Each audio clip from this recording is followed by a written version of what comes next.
We go to Class 2A for a big game in the 2A East, and I hate to say it's kind of an elimination game early, but with as good as the 2A East is, folks, it's a big one with Newcastle and their homecoming taking on Burns. One team won in overtime last week, the other lost in overtime last week, so it is kind of a big one. And visiting with Matt Conzelman, the head coach of the Newcastle Dogies, coming off that big overtime win, Matt, I know that the spirits are up, but what have you seen out of your squad in the first couple of games here? Oh, you have a lot of energy from those guys and a lot of experience. It's just been a lot of fun with that crew that we have. And I think they really showed it this last game, showing toughness and perseverance and just a lot of heart. And so they play with a lot of energy and it shows on the field. Talk a little bit about now as you dived into conference play, a good start with being 1-0, but how tough is this 2A East right now?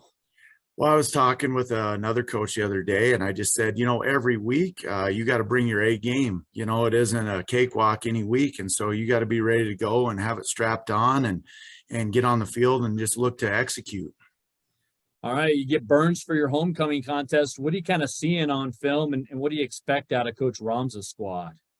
Well, Travis, he's an old alumni Burns guy, and so I've known him for a while. And then we actually had a player that played with him down at Shadron, and so I've got to know him a little bit better over the years. But he's going to do a great job with those guys down there, and with that Burns squad, they were spread last year, and I really thought that they probably had the best wide receiving core in 2A last year. I mean, just tough.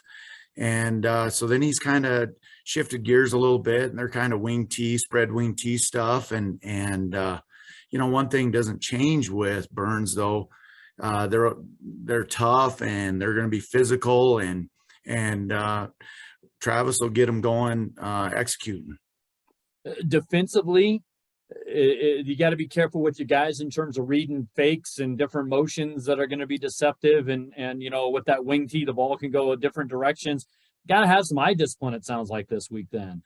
Oh, definitely. This defense is going to have to really just read their keys and then just trigger off of that and get downhill. I thought they did a really good job last week of just kind of bend but don't break kind of deal, because Wheatland had numerous times where they were in a scoring opportunity, and the defense really stiffened up and did what they needed to do and made the plays when they needed to make them. So, we're just going to have to still get 11 guys to the football and kind of rally to the ball and really shut down their key weapons.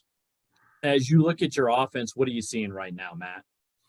Offense is kind of sputtering a little bit. We're getting about 45 to 49 plays a game, and I'd like to see that number get up a little bit. I really thought during the Wheatland game that we kind of struggled just kind of with the weather.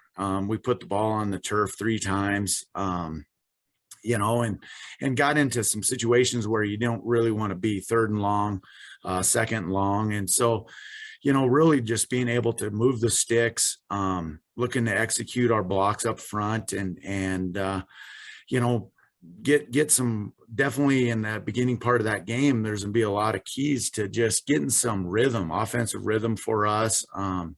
So I think that's kind of the key of that game. How important will it be for your squad to get to 2-0 to kind of stay in the thick of the 2A East race this week? I mean, if you lose this game and it can, like I said earlier, it could be kind of an elimination one depending upon the outcome. Well, it's with us, I really think we're very next play philosophy a little bit. And so if something that bad happens on a play, you really want to just focus on that current play and then do it the best you possibly can. And, I think if offensively and defensively, if we can take care of ourselves, and then we'll just see how it shakes out. But we definitely want to be able to compete, and give ourselves a chance at the end of this thing and just do what we can do to control what we can control. Matt, thanks so much for the time. I wish you the best of luck with your homecoming against Burns Friday night. Hey, David, thanks for having me on. We continue the conversation with a big game in the 2A East. Burns going on the road to Newcastle. As I stated earlier, both these teams coming off overtime games. Newcastle won theirs while Burns ended up with a tough loss in overtime. Visiting with head coach Travis Romsa of the Burns Bronx. Travis, thank you for your time. How would you characterize last week's performance by your team in a tough overtime loss? It was very disappointing for players, for kids. They went out there, gave it their all, and just to come up short, it hurt. We had 12 penalties in the game, and 4 of those gave them a first down on either it was 4th down or 3rd and short, gave them a first down, and then 1 was start the overtime. So instead of being 1st and 10 at the 10-yard line, they get a 1st and 5 at the 5. So that just hurt. Yeah. I guess for you, real quick, take me through what is this first year been like taking over and kind of trying to build your own program here. How's it going so far? It's good. It's been a big change from being an assistant to the head coach. Just like meetings like this, and sending in paperwork to the state and parents, and just all these little things you didn't realize as an assistant that you had to do. But I'm enjoying it. I got some great kids this year, good coaching staff, so it's been really enjoyable. Yeah, all of us in the media, we pester coaches quite a bit, I guess. Well, that's good, though. So. We'll talk about what have you seen out of your team in the first couple of games here?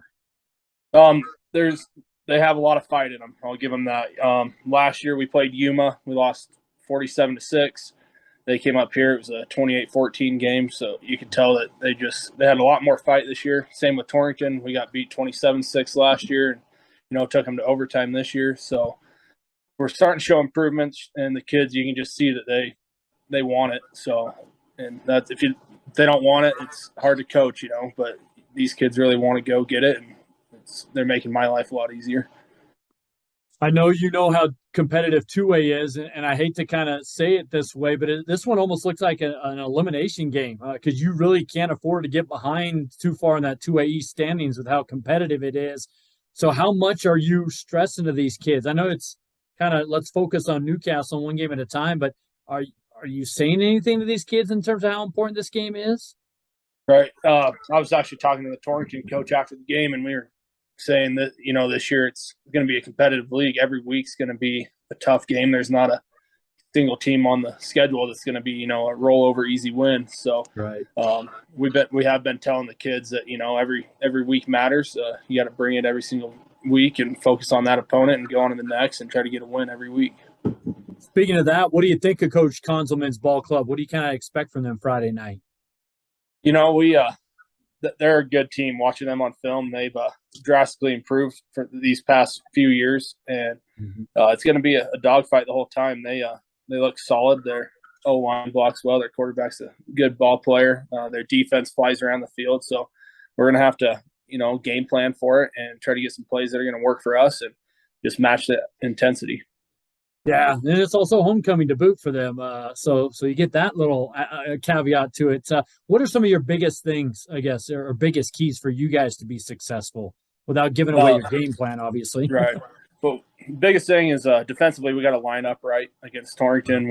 They got in an overload situation quite a few times. And we were just misaligned, and of course they ran right where we didn't have a guy standing. So, I think if we line up right defensively, we can at least be there and have a chance to stop the play. And then, offensively, we got to find a way to get a run game going. We've struggled. We had a few big plays, but, overall it's been not the greatest running game. So we got to figure out how to get a running game going. Travis, thanks so much for the time. I wish you the best luck Friday at Newcastle. Yeah, thank you, sir.